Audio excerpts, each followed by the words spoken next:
New Zealand के against tri nation series के पहले मैच में हारिस रऊफ को जब इंजरी हुई ना भाई साहब, पाकिस्तान क्रिकेट टीम के फैंस ने मसले सीधे कर लिए कि मौला हारिस रऊफ भाई को कुछ ना हो। हारिस रऊफ फिर वो आगे मैचेस खेले भी नहीं, साउथ अफ्रीका वाला भी नहीं खेले, फाइनल भी नहीं खेले, और लग यही रहा था कि चैंपियंस ट्रॉफी में भी शायद 19-20 हो। लेकिन हारिस रऊफ आज वापस आए पाकिस्तान की टीम में न्यूजीलैंड के अगेंस्ट, और माशाल्लाह से उन्होंने 10 ओवर किए।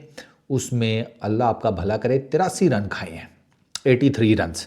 किसी ओवर में 16 खाए हैं, किसी में 11, किसी में 12, 5-6 तो खाते ही रहे हैं। हारिस रऊफ ने भी वही काम किया जो बाकी बॉलर्स कर रहे थे। शुरू के 1-2 ओवर्स बेहतर, 3 भी थोड़े से ज़रा बेहतर, और उसके बाद मार खाने का ऐसा सिलसिला शुरू किया कि बंदा सोचता ये है कि ये जो बॉल को मार पड़ रही है, इतना अगर किसी फिजिकल इंसान को पीटा जाए तो वो ज़िंदा बच जाए या नहीं। आप अपने आप से ये सवाल कर रहे होते हैं। गेंद का क्या है, बेजान चीज़ है, उसने कौन सा बोलना है। लेकिन इंसान तो बोलता है ना कि भैया बस कर दो। हारिस रऊफ के पास सिर्फ पेस है, पेस के अलावा कुछ नहीं। अब आप ये देखें ना, हारिस रऊफ ने 60 में से 25 डॉट बॉल्स की हैं। हारिस रऊफ को ये बात पता होनी चाहिए कि मैं एक ऐसा बॉलर हूँ कि अगर मैं बैटिंग विकेट के ऊपर फुल लेंथ की गेंद करूँगा तो मुझे मार पड़ेगी। एक फट्टा विकेट के ऊपर हारिस रऊफ को मैं ये हमेशा से बताता रहा हूँ, 150 छोड़ गुरु। मॉडर्न डे क्रिकेट में 300 किलोमीटर पर आवर की भी गेंद करने वाला आ जाए, उसको भी पड़ जाएगी फुलर लेंथ गेंद के ऊपर फट्टा विकेट के ऊपर। हारिस रऊफ ने आज भी वही की है। रमीज़ राजा कमेंट्री में पिट गया, हारिस रऊफ यॉर्कर मार दे, यॉर्कर मार दे। हारिस रऊफ ने कहा ला इला इल्लल्लाह, वैसे मार लेता। रमीज़ भाई ने कहा अब तो मैं बिल्कुल नहीं मारता। हमारे बॉलर्स ने जब यॉर्कर मारे हैं ना, 1-2 शाइन ने मारे हैं, उन्होंने तब मारे हैं कि जब अगले को गेंद जो है ना वो जुपिटर के साइज़ का नज़र आ रहा है। फिर आप उसे यॉर्कर मारो या जो मर्जी गेंद करो, वो आपको पेलेगा। लेथम ने नहीं उसके शाइन के यॉर्कर को कैसे भाई साहब एंगल्ड बैट के साथ पॉइंट की पगली तरफ से निकाल के चौका ले लिया, क्योंकि उसको गेंद ही इतना बड़ा नज़र आ रहा था। तब तो यॉर्कर मारने का कोई फ़ायदा भी नहीं, और ऊपर से पेस हो तो फिर भी है।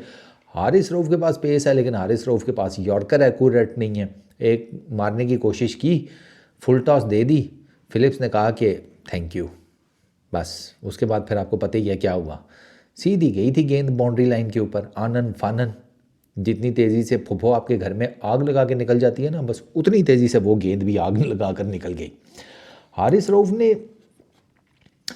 का पता है क्या है, हारिस रऊफ ने ऑस्ट्रेलिया में बड़ी ज़बरदस्त बॉलिंग की, और हमें लगा कि शायद यार हारिस रऊफ का कोई चीज़ हो जाए, क्योंकि मैंने ऑस्ट्रेलिया के टूर से पहले ना ये बात सुनी थी कि हारिस रऊफ को भी ठीक ठाक किस्म का डंडा दिया पीसीबी वालों ने कि अगर परफॉर्मेंस ना दी तो ये आखिरी सीरीज़ समझो। और उस फिर सीरीज़ में हारिस रऊफ ने परफॉर्मेंस भी दी। हारिस रऊफ ने जनाब ऑस्ट्रेलिया में पहले मैच में 3 विकटें, दूसरी में 5 विकटें, तीसरी में 2 विकटें, 10 विकटें निकाली उन्होंने 3 मैचेस में। मैन ऑफ द सीरीज़ रहे।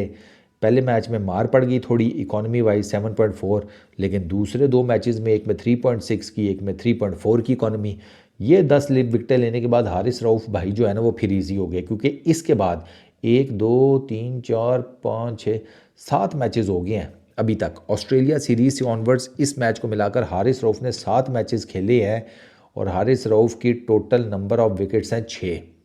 3 मैचेस में 10 लेने वाला 7 मैचेस में 6 विकेटें लेकर बैठा हुआ है। और अगर मैं वो जो जिसमें इंजरी हुई है, हालांकि उसमें भी 6 ओवर तो करा ही लिए थे, चलो उसको अगर मैं साइड पे कर दूं, फिर भी 6 मैचेस में 6 विकेटें। साउथ अफ्रीका में एक पाल में ओडीआई मैच खेला, एक केप टाउन में खेला, और दोनों में वो विकेट लेस किए हैं। एक में 6 की इकॉनमी, एक में 4.12 की। अभी आकर ये न्यूजीलैंड में 83 रन्स खाए हैं, 2 विकेटें निकाली हैं। इससे पहले वो न्यूजीलैंड के अगेंस्ट लाहौर वाला मैच खेला था, उसमें 6 ओवरों में करके 6.2 ओवर्स 23 रन, 1 विकेट दी थी। और जिम्बाब्वे के अगेंस्ट बुलवायो में 2 विकेटें ली थी एक मैच में, बस। उसके अलावा इवन जिम्बाब्वे के अगेंस्ट भी एक मैच में ऊपर 1 विकेट है, और जिम्बाब्वे वालों ने भी एक मैच में हारिस रऊफ को कोड़ दिया, 4 ओवरों में 26 रन मारे 6.5 की इकॉनमी के साथ। हारिस रऊफ के पास सिर्फ रॉ पेस है, और हारिस रऊफ उस रॉ पेस का इस्तेमाल नहीं करते। I don't know why. आप लेथम को शॉर्ट बॉल मार रहे हैं, तो अगर आप लेथम लेफ्ट हैंडर है, ठीक है, आप उसको शॉर्ट बॉल मार रहे हैं, तो वो टेक्निकली वो शॉर्ट बॉल उसके यहाँ कहीं आना चाहिए, इस एरिया में वह खेल रहा है तो यहाँ कहीं। सरकार आप उसको शॉर्ट बॉल यहाँ करा रहे हैं इस जगह, तो वो तो फिर वो मारेगा ही ना यूँ करके, तो उसने फिर मारे आपको चौके। आपने लेथम को एक दो बॉल अच्छे किए हैं, उसके अलावा नहीं, उसके अलावा बिल्कुल नहीं। लेथम के ऊपर ही आपने एक रिव्यू भी ज़ाया कर दिया जब आपको लगा कि ग्लव है, वो भी बड़ा फ़नी सीन था। रिजवान शायद ना लेता रिव्यू, इवन इसके हारिस रऊफ़ के कहने के ऊपर के रिव्यू ले ले, ग्लव लगा है, वो फ़खर जमान बीच में आ गया। अब मैं कह रहा हूँ ले ले, आउट है। फ़खर जमान ने इतने जिसे कहते हैं दबंग अंदाज में कहा कि रिजवान भाई ने भी कहा कि अगर फ़ौजी भाई कह रहा है कि ले लो तो फिर आउट हो गई, ले लेते हैं, क्या करें, मजबूरी है, फ़ौजी को तो इनकार नहीं हो सकता ना। तो बस उन्होंने फिर ले लिया और वो रिव्यूज़ आया हो गया। हारिस रऊफ़ की आज मैं बॉलिंग देख रहा था, वेवर्ड, कोई लाइन नहीं, कोई लेंथ नहीं यार। हमारी पूरी टीम ने, फास्ट बॉलिंग डिपार्टमेंट ने टोटल 35% गेंदें की हैं गुड लेंथ एरिया में, सिर्फ 35%। आप अंदाज़ा करें, शॉर्ट बॉल का भी सही इस्तेमाल नहीं किया, टू शॉर्ट बॉल का भी सही इस्तेमाल नहीं किया, वो उन्होंने किया। उन्होंने तकरीबन, मैं आपको बता रहा हूँ ना, 45-46% उन्होंने गुड लेंथ एरिया में बॉलिंग किया। फुलर लेंथ वो कम ही किया, इतने ज़्यादा नहीं गए। मेरा ख्याल है को ना करते हुए टोटल मिला लो तो 15-20% होगा, इससे कम ही होगा। शॉर्ट भी वो रहे हैं, टू शॉर्ट भी वो रहे हैं, लेकिन उन्होंने लाइन ऐसी ज़बरदस्त रखी हुई थी कि हमारे बैटर्स कुछ कर नहीं सके। और जब हम उनको बॉलिंग कर रहे थे तो उनके बैटर्स ऐसे मार रहे थे जैसे भाई साहब हवा में सीधा सीधा फुल टॉसें मिल रही हैं उन्हें। आपने देखी है बॉलिंग पाकिस्तान की क्रिकेट टीम की। तो हारिस रऊफ़ पता नहीं यार कब सीखेंगे, सीरियसली स्पीकिंग। हारिस रऊफ़ का ना आई रियली डोंट नो, इतना टाइम हो गया, 47 मैच, 50 के करीब मैचेस होने वाले हैं। 47 इनिंग्स में हारिस रऊफ़ की 85 विकेट्स हैं, 26 की बॉलिंग एवरेज, 6 के करीब की इकॉनमी। क्या है यार, ये भी 4 ओवरों की फिर जिसे कहते हैं बॉलर है, 10 ओवर्स पर आएगा तो कुट खाएगा। वही ना मैंने आपको बताया, आप हमारी बॉलिंग लाइनअप जाकर देखें हमारे पेसर्स की, ये पहले 3-4 ओवर सारे बड़े ज़बरदस्त कराते हैं। इसका मतलब ये है कि ये इनने जो गई हैं ये 3-4 ओवर वाले बॉलर हैं, यानी कि ये T20 मटीरियल है, ये ODI मटीरियल नहीं है। ODI मटीरियल इस वजह से नहीं है कि ये लिस्टें नहीं खेलते, ये फर्स्ट क्लास नहीं खेलते, लंबे लंबे स्पेल्स नहीं करते बॉलिंग के। वो करेंगे तो सीखेंगे ना फिर स्टेमिना कैसे बनता है लंबी बॉलिंग करने का। 4 ओवर तो T20 में यूँ निकल जाते हैं, वो उसके लिए तैयार है। ये आप जाकर चेक कर लें। हारिस रऊफ़ T20 में क्यों बेहतर बॉलर है, उसकी रीज़न बेसिकली यही है जो मैं आपको बता रहा हूँ। हारिस रऊफ़ के मैं आपको T20 इंटरनेशनल्स का बताऊँ तो उसमें इसकी 100+ विकेट्स हैं 77 इनिंग्स में।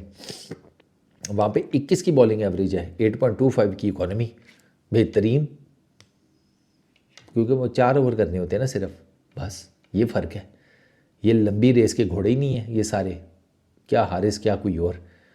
तो अब आई डोंट नो कि सिर्फ पेस की वजह से अगर हारिस रऊफ़ को रखना है और उसने इस तरह से मार खानी है, क्योंकि हमारा प्रॉब्लम यह है कि हम अगर पहले बॉलिंग कर रहे हैं तो हमारे बॉलर्स इतने रन्स कंसीड कर जाते हैं कि हमारी बैटिंग पे प्रेशर आ जाता है। और अगर हमारी बैटिंग पहले बैटिंग करके अच्छे रन्स बना ले तो भी हमारी टीम से डिफेंड नहीं होते। बैटिंग जो है वो पहले बैटिंग कर लो तो वो रन्स कई दफ़ा तो कम ही बनाती है, और बॉलर्स कह देते हैं कि रन्स नहीं बने तो फिर हम कहाँ से डिफेंड करते। लेकिन अगर इसके वाइस वर्सा हो जाए कि अच्छी बारियाँ खेल लें, पाकिस्तान बड़ा स्कोर कर भी ले, तब भी हमारे बॉलर्स का कोई दीन ईमान नहीं है, ये वो रन्स बनवा भी लेते हैं। आपने देख ही लिया, आप मल्टीपल टाइम्स देख चुके हैं। तो भाई साहब हारिस रऊफ़ को ना मैं क्या कहूँ, साथ सलाम है सर आपको। बस इस वीडियो में इतनी, अपना बहुत ख्याल रखना, नेक्स्ट वीडियो में मुलाकात होगी। Peace out.